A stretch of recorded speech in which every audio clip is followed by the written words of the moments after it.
할렐루야. 우리 옆 사람하고 인사 한번 합시다. 사랑합니다. 축복합니다. 사랑합니다. 축복합니다. 할렐루야. 2025년도 하나님께서 우리 순복음 안디옥교회에 주신 비전 스토리는 새롭게 열리는 은혜의 시대입니다. 저와 여러분의 인생 속에 새로운 은혜의 시대가 개막되어지는 줄 믿으시기를 바랍니다. 하나님께서 2024년도부터 우리에게 하나님을 아는 지식 시리즈 말씀을 주고 계셔요. 이 시리즈를 GOD, 갓 시리즈라고 제가 명칭을 붙였습니다. 갓 시리즈, 오늘은 15번째 말씀으로 새벽빛같이 일정한 성실하신 하나님, 이런 제목의 말씀입니다. 하나님은 성실하신 하나님이십니다. 저와 여러분도 성실하신 하나님을 닮아서 2025년 한 해 열심을 다해 살아가게 되면 반드시 새로운 은혜의 시대가 우리의 모든 삶 속에 열려지게 될 것을 믿게 되기를 바랍니다. 초등학교에 다니는 한 주일학교 1학년 아이가 하나님 앞에 기도를 했어요. 하나님, 우리 엄마 아빠 지켜주셔서 감사드립니다. 하나님, 우리 오빠와 동생도 지켜주셔서 감사드립니다. 하나님, 우리 집에 강아지와 고양이도 지켜주셔서 감사드립니다. 그런데 하나님, 제발 하나님은 아프지 마시고 다치지도 마세요.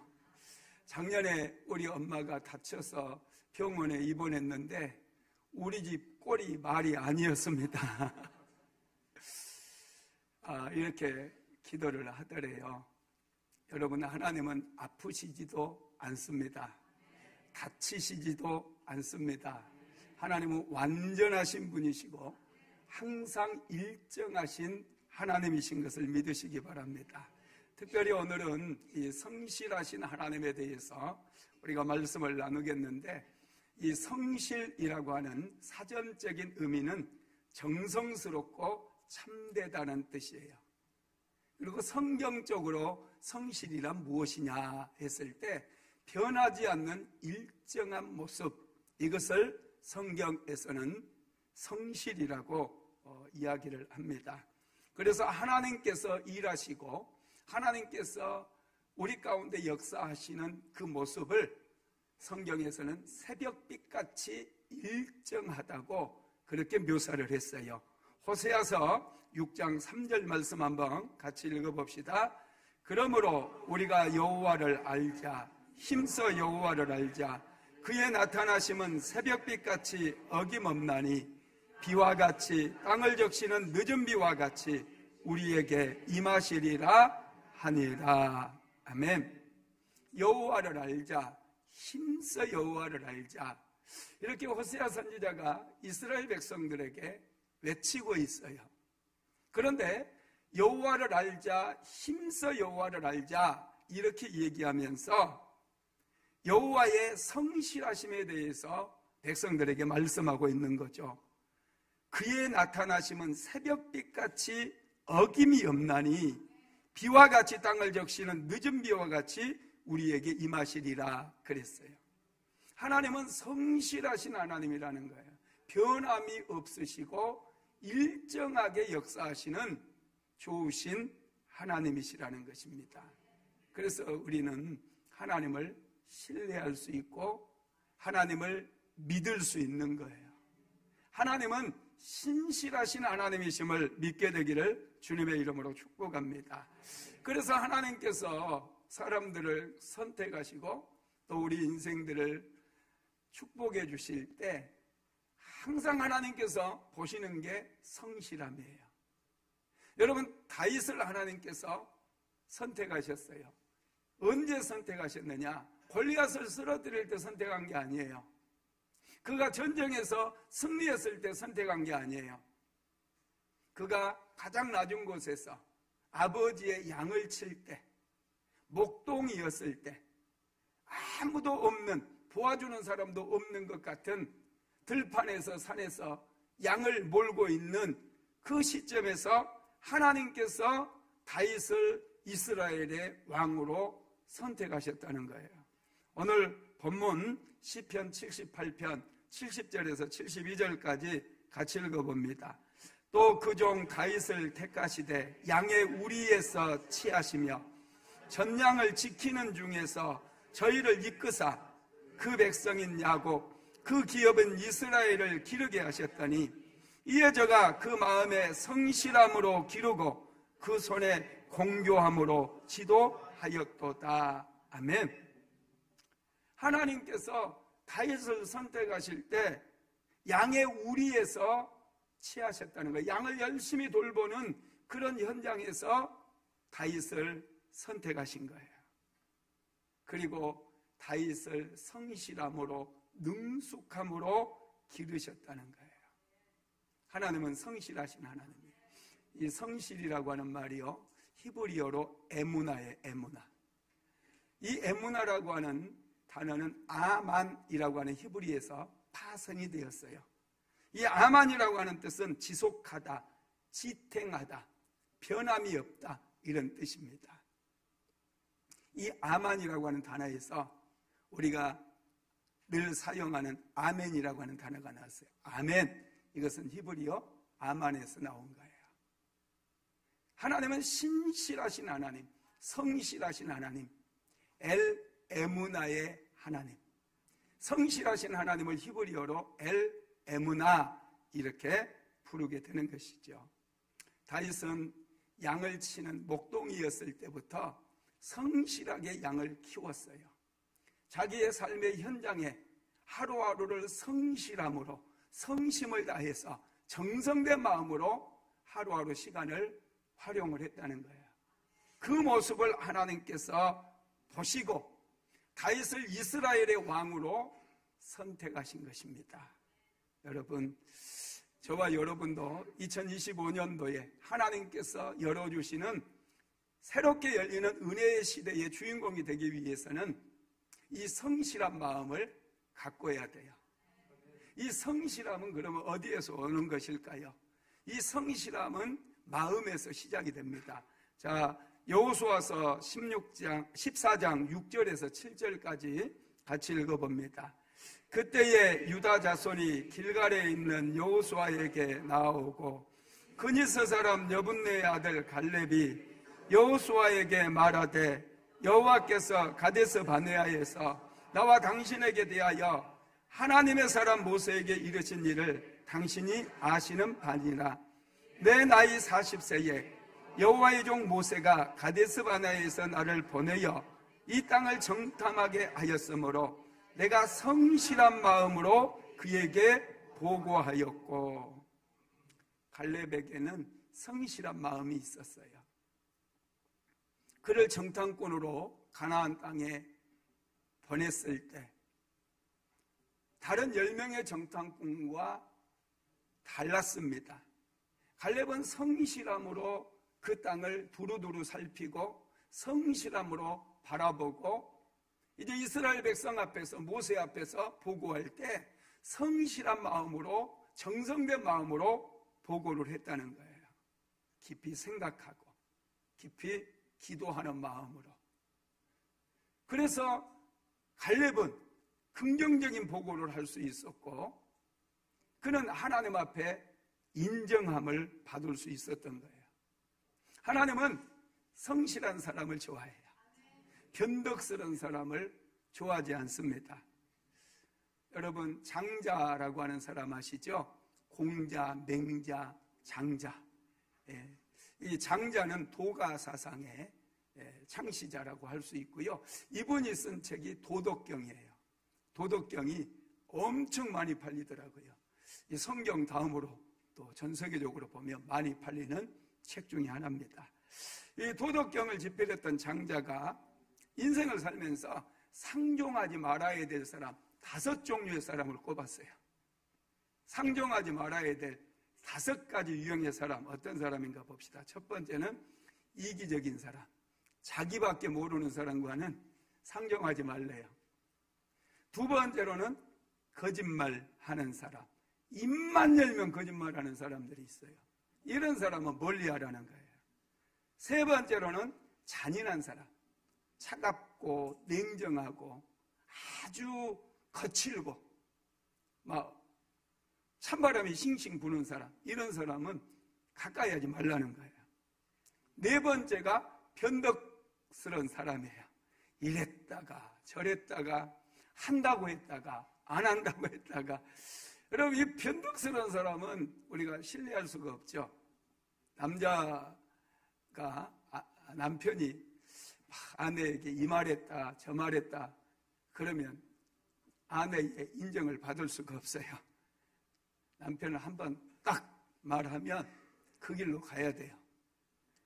심사숙고하고 깊이 생각하고 묵상해서 한마디를 탁 던져서 가게 되면 여러분 신뢰하게 된다는 겁니다. 5번째로는 허영심이 많은 사람을 멀리하래요. 자기가 대단한 사람처럼 너무 뻥치는 사람들이 있어요. 뻥치는 사람들, 이런 사람을 장자는 멀리하라, 그렇게 얘기를 했습니다. 여러분, 우리 그리스도인들은 성실하게 살아야 돼요. 인생을 성실함으로 가꿔야 돼요. 부지런하게 살고 지혜롭게 살고 성실하게 살게 되면 하나님께서 2025년도에 풍성한 은혜를 주시니 새로운 은혜의 시대가 열려지게 되고 이 은혜의 시대의 주인공들이 다 된다라는 것입니다. 그러면 하나님은 성실함은 우리의 삶에 어떤 복을 가져다 줄까요? 첫 번째로 성실함은 하나님과 사람 앞에 신뢰를 얻게 됩니다. 거짓말하고 변덕스럽고 허영심이 많고 그러면 신뢰할 수가 없어요. 그 사람을 믿고 일을 맡길 수가 없다는 거예요. 여러분, 직장에서도 한결같이 성실함으로 맡겨준 일 잘하면 그 사람이 믿음이 갑니다.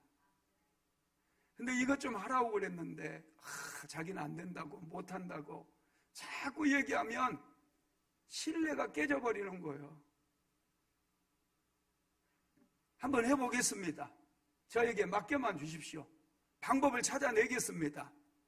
그리고 열심히 생각하고 고민하고 그래서 그것을 마침내 해내는 거예요. 그러면 이분은 신뢰를 받게 돼요. 그러면 이분은 승진하게 되고 연봉이 많아지게 된다는 거예요. 교회도 보면은 이제 참 아쉬운 부분들이 많아요. 이 성전도 이렇게 하면 좀 마음에 안 든 게 많거든요. 이거 좀 바꿔주세요. 그러면 안 된다고 하는 분들이 있어요. 이게 믿음이 안 가요. 뭐든지 한번 해보겠습니다. 한번 제가 바꿔보겠습니다. 이렇게 얘기하면 믿음이 확 오거든요. 그러면 우리 같이 한번 해봅시다. 고민해봅시다. 이렇게 해야지 그분을 신뢰하고 맡길 수가 있는 거예요. 뭐든지 그냥 안 된다. 자기 스타일로 해놓고 안 된다 그래버리면 이건 성실함이 아니에요. 이건 게으름이에요. 하나님께서는요, 성실한 사람을 좋아하시고 그런 사람들에게 일을 맡기신다는 거예요. 안 된다고 못한다고 빼는 사람에게는 하나님께서 일을 안 맡기셔요. 그래서 여러분, 성경에서는 성실한 사람들의 비유를 들 때 이 농부의 비유를 많이 들어요. 농부는 씨앗을 뿌립니다. 왜 씨앗을 뿌려요? 올해는 태풍이 많이 불어서 올해는 가뭄이 들어서 씨앗 뿌려도 흉년이 들 거예요. 이렇게 안 뿌리는 사람은 농부가 아니에요. 흉년이 오든지 태풍이 오든지 그냥 농부는 뿌리는 거예요. 왜냐? 하나님께서 반드시 열매를 맺게 해주실 것을 믿기 때문에 그렇다는 거예요. 시편 126편 5절로 6절 한번 읽어보겠습니다. 눈물을 흘리며 씨를 뿌리는 자는 기쁨으로 거두리로다. 울며 씨를 뿌리러 나가는 자는 정녕 기쁨으로 그 단을 가지고 돌아오리로다. 아멘. 눈물을 흘리며 씨를 뿌리는 자 반드시 기쁨으로 단을 거두게 되는 거예요. 현재 아프고 힘들고 고통스러워도 반드시 나가서 뭔가 하고 도전하고 일어서서 다시 시작하고 이러는 사람들에게 하나님께서 은혜를 주신다는 거예요. 여러분, 마태복음 26장에 보면 25장에 보면 달란트의 비유가 나오잖아요. 한 달란트 받은 사람은 혹시 이거 장사했다가 다 까먹지는 않을까 하고 땅에다가 묻어놨어요. 그리고 주인이 결산하러 왔을 때 그 달란트를 꺼내가지고 주인에게 그대로 갖다 줬어요. 그런데 주인이 뭐라고 그래요? 이 악한 놈아, 이 게으른 놈아, 이렇게 책망을 하는 거예요. 한번 읽어봅시다. 마태복음 25장 26절에서 28절 시작. 그 주인이 대답하여 이르되 악하고 게으른 종아, 나는 심지 않는 데서 거두고 해치지 않는 데서 모으는 줄로 내가 알았느냐? 그러면 내가 마땅히 내 돈을 치리하는 자들에게나 맡겼다가 내가 돌아와서 내 원금과 이자를 받게 하였을 것이니라 하고 그에게 그 한 달란트를 빼앗아 10달란트 가진 자에게 주라. 아멘. 게으르고 악하대요. 아니, 한 달란트 주신 거 그냥 돌려드렸는데 뭐가 악합니까? 우리 생각에는 악한 게 아니에요. 착한 사람이에요. 그런데 예수님께서 판단하실 때는 하나님께서 주신 거 사용하지 않고 묻어놓으니까 이건 악하다는 거예요. 아무것도 안 했으니 이게 악하다는 거예요. 예수 믿고 아무것도 안 하면 악한 거예요. 예수 믿고 우리가 적극적으로 변화를 위해서 힘써야 돼요. 모태신앙이라고 자랑하는 분들이 가끔 있어요. 이런 분들이 여전히 술 처먹고 있고 담배 뻑뻑 피고 있고 이게 여러분 악하고 게으른 거예요. 끊어야지요. 예수 믿은 지 한 달만 지나도 술 다 끊겠구만. 담배 딱 끊겠구만. 그리고 제대로 꿈을 꾸며 인생을 설계하고 살겠는데 그건 못하는 거 이게 악하다니까요. 이게 게으른 거다니까요. 이게 책망받을 일이다니까요. 여러분, 우리는 성실함으로 살아야 돼. 인생은 소중해요. 하나님께서 주신 인생은 너무나 귀하고 소중해요. 그래서 우리는 하루하루 이 소중한 인생을 정성을 다해서 살아야 돼요. 시간을 아끼고 시간을 전략하고 그래서 기도하면서 또 예배 드리면서 이 소중한 인생을 가꿔야 된다는 거예요. 여러분, 참 놀라운 것은요, 땅에 묻어놨던 사람은 한 달란트 주인에게 주니까 이 주인이 그 한 달란트를 빼앗아 버려요. 그리고 악하고 게으르고 무익하다고 하면서 바깥 어두운 데로 쫓아내버리더라고요. 한번 읽어볼까요? 마태복음 25장 30절 시작. 이 무익한 종을 바깥 어두운 데로 내쫓으라. 거기서 슬피 울며 이를 갈리라 하니라. 예수님은 성실하지 않고 한 달란트를 땅에 묻었던 이 사람을 악하고 게으르다고만 했을 뿐만 아니라 무익한 종이라는 거예요. 그리고 그냥 바깥 어두운 데로 쫓아내버리더라는 거예요. 이 말씀을 들으면서 이 성실함이 얼마나 소중한가를 우리는 알아야 돼요. 여러분, 게으름이라고 하는 게 뭔 줄 아세요? 마땅히 해야 될 것을 하지 않는 게 게으름이에요. 우리가 인생을 살면서 그리스도인이라고 하면서 마땅히 주일 예배 드려야 될진데 주일 예배도 안 드리고 수예배도 빠지고 금요일은 피곤하다고 그냥 또 쉬어야 되겠다고 쉬어버리고 매일마다 다니엘은 기도해서 하늘의 문을 열었는데 힘들다고 기도도 하지 않아요. 여러분, 이게 게으름인 거예요. 마땅히 해야 될 일을 하지 않는 거, 이게 게으름이에요. 학생들 열심히 공부해야 돼요. 공부하지 않는 거, 그게 게으름이에요. 직장인들 열심을 다해서 일해야 돼요. 사업하시는 분도 늘 고민해야 돼요. 어떻게 하면 매출을 올릴 수 있을까? 어떻게 하면 내 회사를 좀 키우고 종업원들을 더 많이 늘려서 더 많은 사람을 내가 먹여 살릴까? 경영인들에게는 이런 마인드가 있어야 돼요. 그래서 늘 고민하고 하나님께 아이디어를 달라고, 하나님께서 경영의 능력을 달라고 늘 깨어서 기도해야 돼요. 그래야지 여러분 많은 사람 기왕 사업장 하는데 사업하는데 한 100명은 먹여 살려야지 되지 않겠습니까? 작게 생각하지 말고 인생을 크게 생각하고 크게 구해야 돼요. 그래야 내 힘으로 된 것이 아니고 하나님의 은혜로 내 인생이 이렇게 세워졌다 간증할 수 있는 거예요. 내가 노력해서 내가 수고해서 뭔가 이루었다고 생각하면 은혜가 없고 감사가 없는 거예요. 그래서 우리 그리스도인들은 크게 구해야 돼요. 좀 하나님 앞에서는 크게 통 크게 구해서 축복을 받을 때도 좀 통 크게 받게 되기를 주님의 이름으로 축복합니다. 하나님께서는요, 이 게으른 사람들에게, 게으른 사람들 책망해도 안 되니까 개미한테 가서 배우라고 말씀해요. 여러분, 개미한테 배울 게 뭐가 있어요? 개미는 그냥 발로 밟아버리면 되는 건데, 하나님께서는 이 게으른 놈들아, 이 저 개미, 저 미물, 땅이나 그냥 계속 기어다니고 있는 저 개미한테 가서 좀 배워라. 그렇게 말씀하셔요. 잠언서 6장 6절에서 8절 같이 읽어봅니다. 게으른 자여 개미에게서 가서 그가 하는 것을 보고 지혜를 얻으라. 개미는 두령도 없고 감독자도 없고 통치자도 없으되 먹을 것을 여름 동안에 예비하여 추수할 때 양식을 모으느니라. 개미에게 가서 배우래요. 개미는 감독자도 없고 관리자도 없고 그럼에도 불구하고 스스로 열심히 여름날에 일해서 겨울을 보낼 준비를 한다라는 거예요. 하물며 하나님의 형상을 닮은 너희들은 어찌하여 그렇게 사느냐, 이렇게 책망하시는 거예요. 우리는 좀 돌아봐야 돼요. 내가 어떻게 살고 있는가. 하나님은요, 우리가 우리 손으로 성실하게 일할 때 그 하는 일에 복을 주셔요.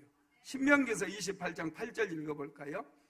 여호와께서 명령하사 내 창고와 내 손으로 하는 모든 일에 복을 내리시고 내 하나님 여호와께서 내게 주시는 땅에서 내게 복을 주실 것이며. 여러분, 하나님은 우리에게 복을 주시는 분이에요. 하나님은 좋으신 하나님이에요. 그래서 하나님을 알아야 돼요. 그래서 하나님에 대한 시리즈 말씀 계속해서 하나님 어떤 분인가 계속해서 우리가 나누고 있고, 오늘은 15번째 말씀이에요. 하나님은 새벽빛같이 일정하신, 그렇게 성실하신 그런 하나님이라는 거예요. 여러분, 그렇습니다. 그 하나님은 우리에게 복을 주시고 우리의 인생에 은혜를 내려주시는 분임을 믿게 되기를 바랍니다. 우리가 열심히 일할 때 하나님께서 우리를 관찰을 하셔요. 하나님께서 우리를 바라보시고 우리 인생에 필요한 거 공급해 주신다는 거예요.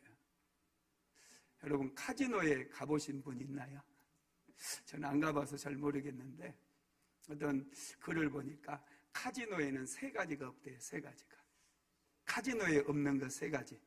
첫 번째가 뭐예요? 시계가 없답니다. 두 번째로는요, 거울이 없대요.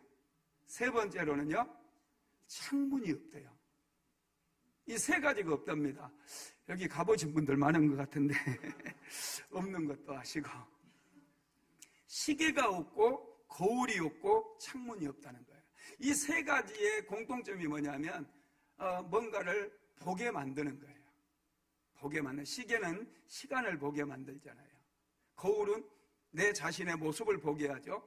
창문은 바깥 세상을 보게 하는 거예요. 카지노에는 자신을 볼 수 있고 어느 때인지 지금 뭘 해야 될 때인지 이런 것들을, 그리고 세상이 어떻게 흘러가고 있는지 이것들을 다 차단해 버리는 거예요. 다 차단하고 뭐 하라고? 도박에 빠지라고, 도박에 열중해서 인생 탕진하고 인생 말아먹으라고 이 3가지를 없애버린다는 거예요. 여러분, 반대로 그러면 우리 그리스도인들은 이 3가지를 항상 가까이 해야 된다는 거예요. 항상 시간이 어떻게 흘러가고 있는가. 여러분, 분초를 아껴야 돼요. 많은 분들이요, 기도해야 되는데 하면서 기도를 못해요. 그 이유가 뭔지 아세요? 시간을 만들려고 하니까 안 만들어져요. 요즘 얼마나 빠르게 흘러가요. 여러분, 정말 바쁜 사람이 기도합니다. 그런 사람들은 시간을 잘 활용해요. 짜투리 시간을 계속해서 활용하는 거예요. 짜투리 시간에 하나님께 하나님, 오늘 내가 저녁에 나가서 기도할 텐데 하나님, 시간이 짧으니 집중해서 기도할 수 있도록, 능력으로 기도할 수 있도록, 하나님 기도할 수 있도록, 집중할 수 있도록 은혜를 내려주세요. 자꾸 화살 기도를 날려요. 틈만 나면 하나님께 이 주파수를 딱 맞추고 그렇게 하고 저녁에 나와서 또 아침에 나와서 기도하잖아요. 기도가 막 살아 올라가는 거예요. 능력 있는 기도가 되는 거예요. 하루 종일 제일 생각만 하는 거야. 어디 가면 맛있는 거 먹을까? 어디 가면 재미난 일이 있을까? 유튜브만 봐요. 이거 왜 이래? 그렇게 하면 기도해도 능력도 없고요. 기도가 집중도 잘 안 돼요. 기도하고 싶지도 않아요. 짜투리 시간을 잘 활용하는 학생들이 공부를 잘해요. 공부한다고 그냥 밤새워서 공부하는 애들 절대 공부 못합니다. 제가 보장할게요. 공부는 여러분 우리 애들은 공부시킬 때 밤 11시만 되면 전부 소득이에요. 전부 시험 보든지 뭘 하든지 전부 소득. 그래서 가끔 새벽기도 가다 보면 애들이 일어나서 공부하다가 막 후다다다다다 이렇게 혼날까 봐서. 이런 공부 못하게 해요. 공부 못하는 애들이 밤새우는 거예요. 공부는 낮에 해야지. 밤에는 잠을 자라고 하나님께서 밤을 주셨는데 무슨 밤에 공부하냐고요. 그거 못하는 비결이에요. 낮에 맑은 정신으로 깨어서 집중해서 1시간을 하더라도 집중해서 공부하면은 여러분 공부 잘하게 되어 있어요. 공부하는 흉내만 내, 흉내만. 막 큰 소리만 쳐, 그놈들. 공부도 못하는 놈들이, 너 공부하는데 텔레비전 꺼! 막 이러고. 많이 해봤죠? 예, 여러분, 공부를, 우리가 성실하려면 시간 관리 잘 해야 됩니다.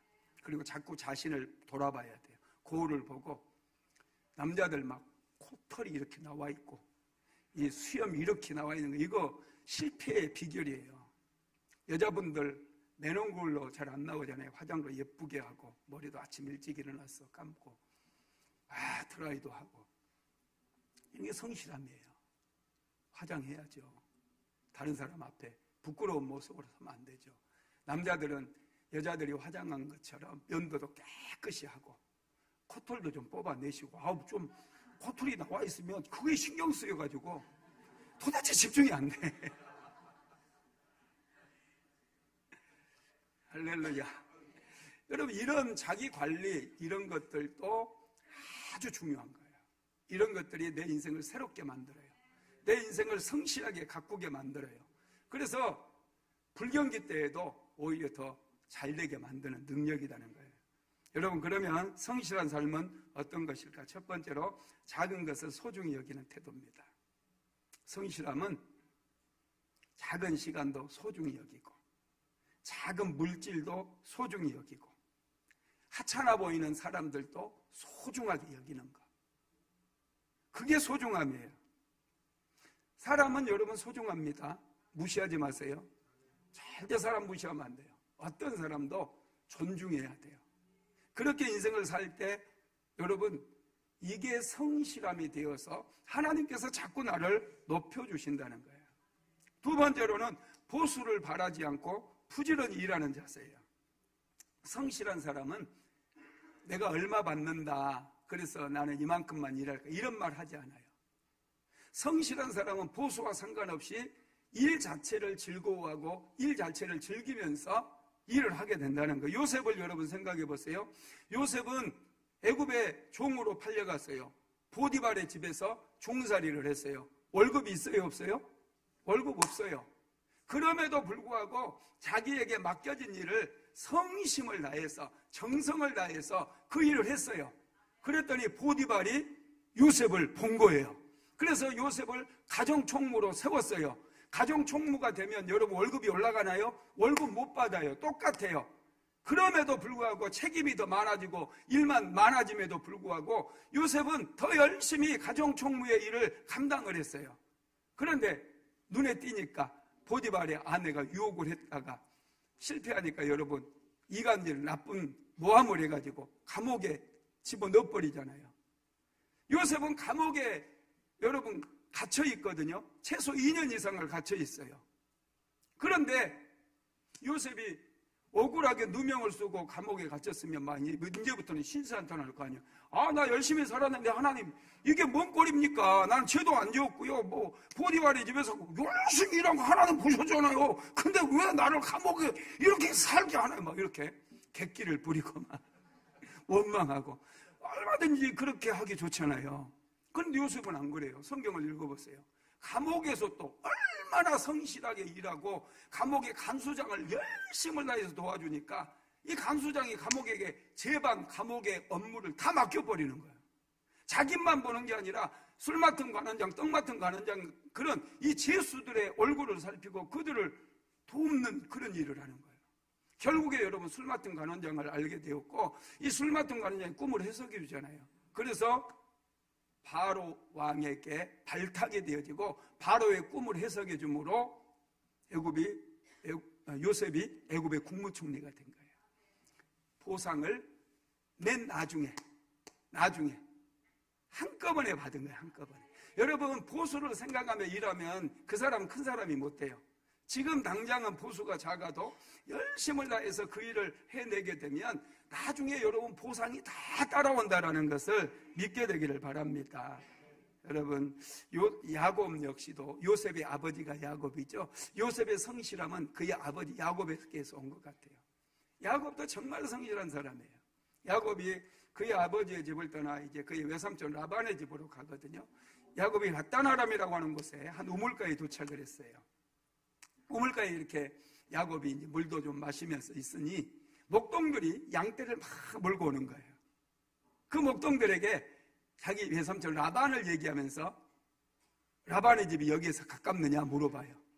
그런데 라반을 알고 그의 딸 라헬이 지금 라반의 양떼를 몰고 이 우물로 올 거다는 거예요.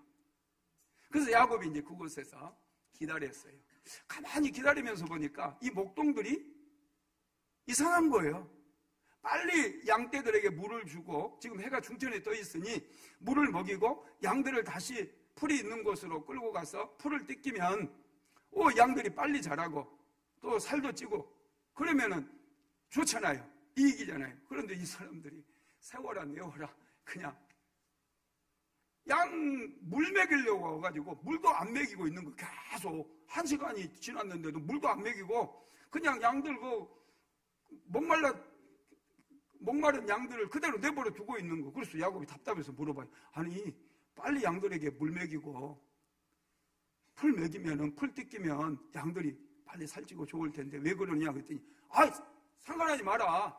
아직 이 목동들이 다 모여서 우리가 같이 양 물 줄 거다. 넌 상관하지 마라. 그리고 물 먹이면 우리 집에 들어가면 돼.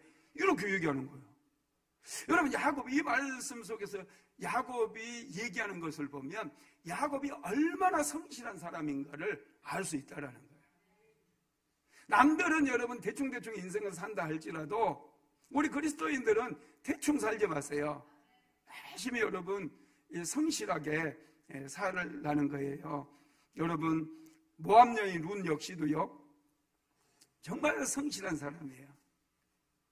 그의 시어머니 나오미가 여러분 가족들을 데리고 모압 땅에 가서 잘 살아보겠다고 이사를 가잖아요. 그런데 얼마 안 가서 남편 엘리멜렉도 죽고 두 아들 멜론과 기론도 죽고 말론과 기론도 죽어버려요. 그 집에는 세 가부가 남습니다. 이렇게 살아서는 안 되겠구나 생각해서 자기 고향 베들레헴으로 돌아가려고 며느리를 부릅니다. 나는 우리 고향으로 돌아갈 테니 너희들은 친정으로 돌아가서 좋은 사람 만나서, 지금 너희들이 청산갑으로 먹는 건 안 된다. 좋은 사람 만나서 행복하게 살아라. 그렇게 얘기를 합니다. 그러니까 오르바라고 하는 며느리는 자기 고향으로 돌아갔어요. 룻은 나오미를 끈질기게 붙잡습니다. 어머니가 가는 곳에 나도 가고 어머니의 하나님이 나의 하나님이 되고, 이 룻은 시집 와가지고 이스라엘의 하나님 여호와를 알게 된 것 같아요. 그래서 당신의 하나님이 나의 하나님이 될 것이라고 고백하면서 끈질기게 붙잡고 와요. 그렇게 여러분 베들레헴으로 오거든요. 그런데 그 하룻밤 자고 나서 이 룻이 얼마나 부지런한지 이삭을 주우러 나가요. 이삭을 남의 밭에.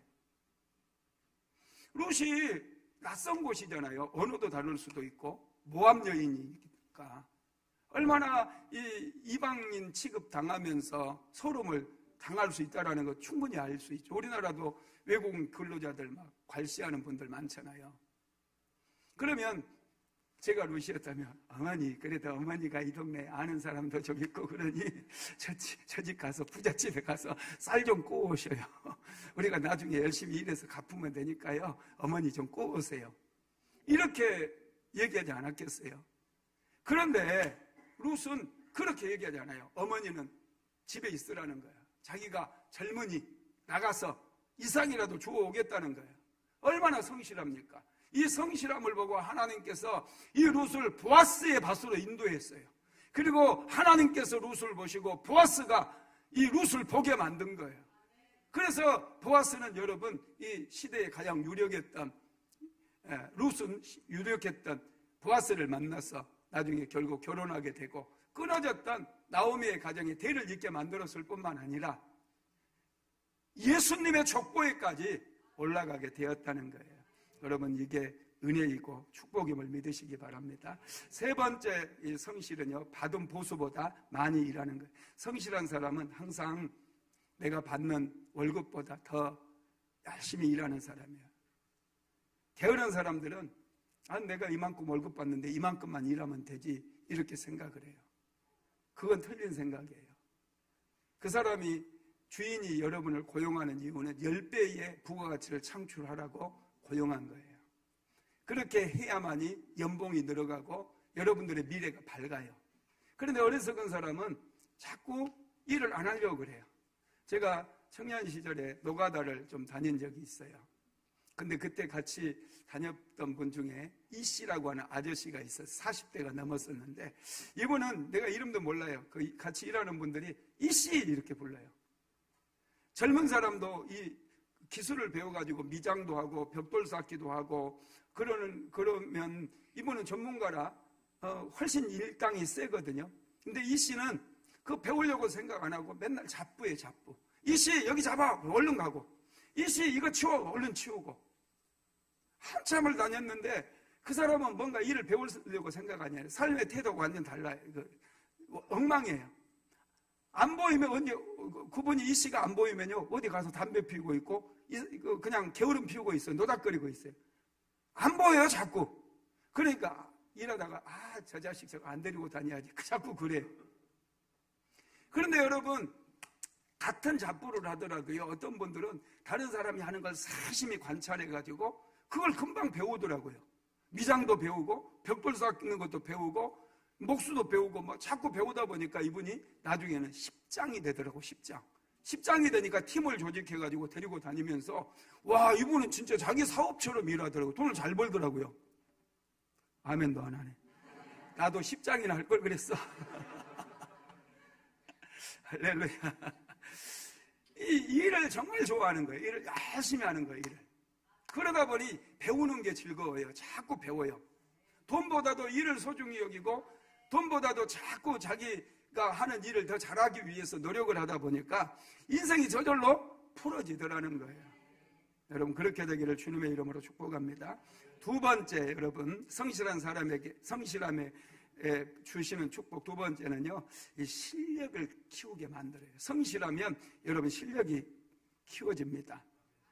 다윗을 하나님께서 능숙함으로 기르셨다 이렇게 말씀하셨잖아요. 시편 78편 72절 한번 읽어봅시다. 시작.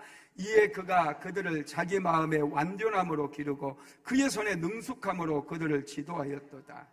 여러분 우리는 탁월해져야 돼요. 여러분들이 하는 일에 좀 탁월해지기 바랍니다. 여러분 예배 드리는 것도요 적당하게 예배 드리려고 생각하지 마세요. 내가 하나님께 헌금은 제일 많이 드리지 못한다 할지라도 시간을 제일 많이 드리지 못한다 할지라도 하나님 앞에 드리는 예배만큼 내가 최고의 예배자가 되겠습니다. 이런 마음이 필요해요. 예배 최고의 예배자는 될 수 있잖아요. 할렐루야. 우리는 최고의 예배자는 될 수 있어요. 그래서 찬양할 때도 기쁨으로 찬양하고 기도할 때도 기쁨으로 찬양하고 정성을 다해서 예배 드릴 수 있거든요. 최고의 기도자도 될 수 있어요.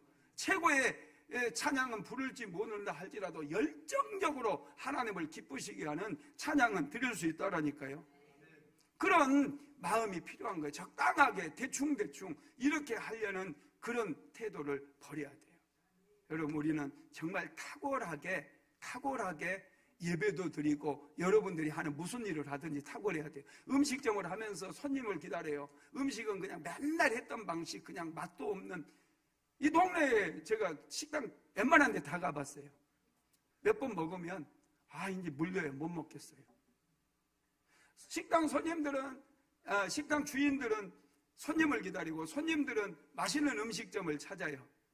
그래서 뭔가 주인이 자꾸 사명감을 가지고 밥도 좀 쌀 더 좋은 걸로 쓰고, 밥을 좀 더 맛있게 해내고, 국도 좀 맛있게, 자꾸 새롭게 뭔가 노력하고 만들어내게 되면 그 집은 정말 잘 되지 않겠습니까?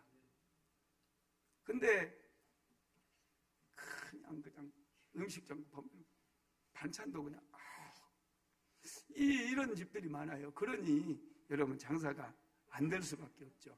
하는 일에 여러분, 미용하는 사람은 자꾸 기술 개발하고 탁월해져야 돼. 이게 성실함이에요. 멈춰있는 거, 손님만 기다리는 거, 잘 되기를 자꾸 기도만 하는 게 이게 성실함이 아니고, 실질적으로 내가 더 탁월해지기 위해서 기술을 개발하고 음식을 잘 만들기 위해서 뭔가 레시피를 새롭게 개발해내는 거. 학생들은 어떻게 하면 공부를 잘할까 물어보고, 공부 잘하는 아이들에게 가서 자꾸 물어보고, 그러면서 공부를 잘하게 되는 거, 이게 성실함이에요. 공부에 신을 썼던 그 어떤 사람 책을 좀 보니까요, 얘는 공부를 못했었던 애인데 공부 잘하는 애가 어떻게 공부하는가를 보고 따라서 했더니 공부를 더 잘해버려. 서울대를 가버려. 여러분 놀랍지 않습니까? 이거 배우려고 하는 자세, 이게 성실함이라는 거예요. 말콤 그레디엘이 아웃라이어라고 하는 책을 썼는데, 이 책에서 1만 시간의 법칙에 대해서 얘기했어요. 뭔가 최고의 전문가가 되기를 원한다면 하루에 3시간씩 10년 동안 그 일에 집중적으로 시간을 투자하면 전문가가 된대요. 아웃라이어 56쪽 한번 같이 읽어봅시다. 복잡한 업무를 수행하는데 필요한 탁월성을 얻으려면 최소한의 염색량을 확보하는 것이 결정적이라는 사실은 수많은 연구를 통해서 거듭 확인되고 있다. 사실 연구자들은 진정한 전문가가 되기 위해 필요한 매직 넘버에 수긍하고 있다. 그것은 바로 1만 시간이다. 1만 시간의 법칙. 여러분, 그렇습니다. 이 비틀스의 멤버들도요, 독일에서 1만 시간 동안 여러분 공연을 한 거예요. 계속해서 기타 치고 이런 것들 전부 계속해서 자기들 나름대로의 그 시간을 투자해서 하루에 8시간씩 이렇게 투자를 하고 나니까 최고의 그룹이 되어버린 거예요. 여러분, 우리 인생도 마찬가지예요. 뭔가 해내기 위해서는 인내가 필요해요. 집중이 필요해요. 집중해서 뭔가 내가 하고 있는 일을 더 잘하기 위해서 쉬지 않고 멈추지 않고 탁월함을 추구하게 되면 우리 인생이 탁월해진다는 것. 다니엘은 여러분 하루 3번씩 평생을 기도해서, 하루 3번씩 기도했다는 것은 하루 3시간 이상씩 평생을 기도했다는 거예요. 그가 3시간씩 매일마다 하나님 앞에 예루살렘으로 오는 창문을 열어놓고 기도하다 보니 그의 인생 말기에는 하늘의 문이 열려버리잖아요. 그래서 다니엘서를 우리는 구약의 묵시서라고 얘기하거든요. 하나님께로부터 받은 환상과 계시를 다니엘이 기록해 놓은 책이에요. 하늘이 열렸다는 거예요. 여러분, 기도의 전문가가 되고 싶으면 하루에 3시간씩 시간을 정해놓고 장소를 정해놓고 하나님 앞에 한번 기도해 보세요. 그렇게 되면은 이 성실함으로 우리가 기도하게 되면 인생이 달라지는 거예요. 그냥 5분도 못하고 했다가 말았다가 목사님 기도했는데 응답이 안 돼요. 기도 안 할까 봐요. 하지마. 여러분, 인생은 그런 게 아니에요. 쉬운 게 아니에요. 뭐 하나를 하기 위해서도 여러분 정말 피와 땀이 필요해요. 뭐 한 가지 이루기 위해서 쉽게 이루어지는 게 있나요? 쉽게 얻어지는 건 별로 안 좋아요. 좋은 것들은 정말 여러분 어렵게 얻어지는 게 좋은 거예요. 기도를 쉽다고 생각하는 사람은요, 기도 안 해본 사람이에요. 정말 기도하기 싫을 때 많아요. 기도하러 가는 것도 막 너무 힘들고 계속해서 내면과 싸워야 되고, 그래서 억지로 내 몸을 갖다 앉혀놓고 그럴 때가 많아요. 그런데 매일마다 그렇게 기도하게 되면 여러분 하늘의 문이 열려져요. 할렐루야. 시간이 너무 빨리 가네요. 세 번째, 성실한 사람은 환경을 초월해서 승리합니다. 여러분, 다니엘은 성실한 사람이었어요. 다니엘이 기도하니, 여러분, 다니엘을 모함하는 사람들이 있었잖아요. 사자굴에 집어넣으려고 하는 계략을 꾸몄던 사람들이 있어요. 왕에게 이미 조서도 다 받아놨어요. 그럼에도 불구하고 다니엘은 기도를 멈추지 않아요. 사람들이 다 볼 수 있도록 예루살렘으로 창문을 열어놓고 하나님께 부르짖어 기도해버려요.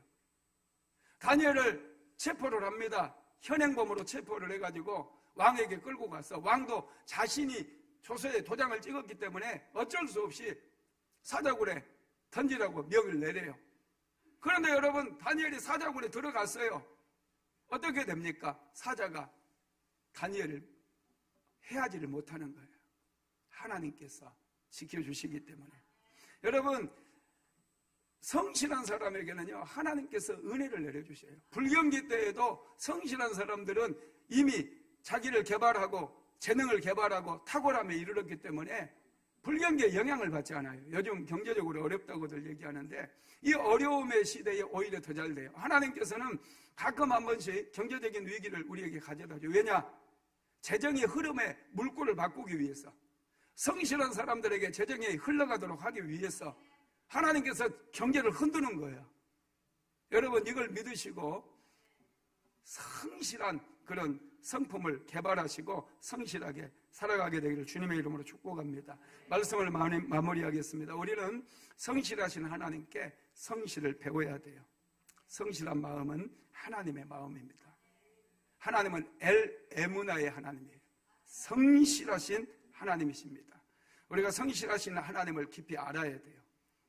빛처럼, 새벽빛처럼 일정하게 역사하시는 그 하나님을 알게 될 때 우리는 그 하나님을 신뢰할 수 있고 믿을 수 있고 그 하나님께 기도할 수 있다는 거예요.